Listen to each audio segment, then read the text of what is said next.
আসসালামু আলাইকুম সবাইকে। আশা করি সবাই ভালো আছেন। একটা সময় আওয়ামী লীগ মনে করত ডক্টর ইউনূস আওয়ামী লীগের প্রতিদ্বন্দ্বী।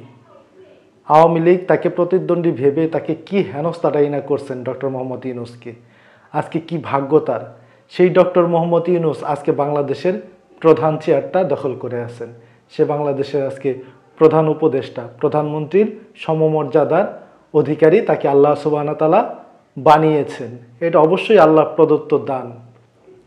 আওয়ামী লীগ একটা সময় তাকে তার প্রতিদ্বন্দ্বী ভাবত।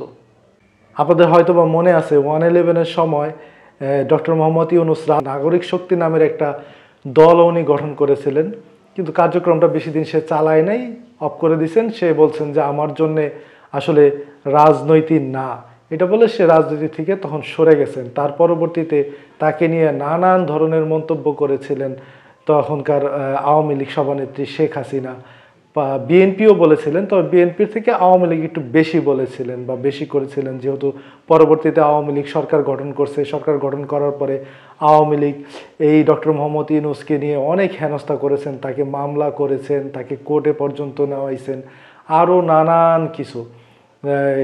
গ্রামীণ ব্যাংক নিয়ে অনেক কিছু করছেন, তাকে এমডি পদ থেকে সরায় দেওয়া হয়েছে, অনেকভাবে তাকে বিতর্কিত করার চেষ্টা করছেন, কিন্তু মানির মান আল্লাহ রাখে আজকে সে কোথায় পৌঁছে গেছেন। অবশ্যই এটা আল্লাহর প্রদত্ত, আল্লাহর দান। তো আওয়ামী লীগ হয়তোবা এখন আফসোস করতেছেন। আমেরিকায় জাতিসংঘের অধিবেশনে যোগ দিতে আমেরিকায় আছেন ডক্টর মোহাম্মদ ইউনূস। সেখানে বিভিন্ন সময় বিভিন্ন জনের সাক্ষাৎকারে প্রশ্নের সম্মুখীন হতে হচ্ছেন। বিভিন্ন সাক্ষাৎকারে তিনি বলছেন, একটা সাক্ষাৎকারে উনি বলছেন, ওনাকে প্রশ্ন করা হয়েছেন যে উনি রাজনীতিতে আসবেন কিনা বা বাংলাদেশের প্রধানমন্ত্রী হবেন কিনা।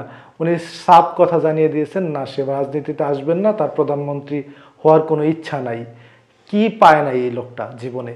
জীবনে ডক্টর ইউনূসের জীবনে সবই পেয়েছেন। একটা প্রধানমন্ত্রী যতটুকু মর্যাদা না পায় তার থেকে বেশি মর্যাদা সে সারা বিশ্বে পেয়েছে। ডক্টর মোহাম্মদ ইউনূসের সুনাম সারা পৃথিবীব্যাপী। ডক্টর ইউনূসকে সারা পৃথিবীর মানুষ শ্রদ্ধা করে, সম্মান করে, ভালোবাসে, যেটা নাকি একটা দেশের প্রধানমন্ত্রীও এতটা সম্মান বা এতটা ভালোবাসা পায় না, যেটা সব ডক্টর ইউনূস পেয়েছে। তার জীবনে সে 85 বছর বয়স হয়ে গেছে, তার তো আর জীবনে কিছু নাই পাওয়ার, সে তো সবই পেয়েছে। তাহলে আর এই প্রধানমন্ত্রিত্ব দিয়ে সে কী করবে? তারপরও বাংলাদেশের প্রধান চেয়ারটায় সে এখন আছে।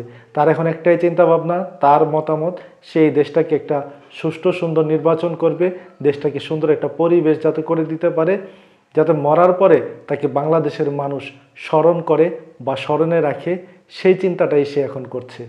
তো আপনাদের মতামত কমেন্টে জানিয়ে যাবেন। ভালো থাকবেন সবাই। আসসালামু আলাইকুম।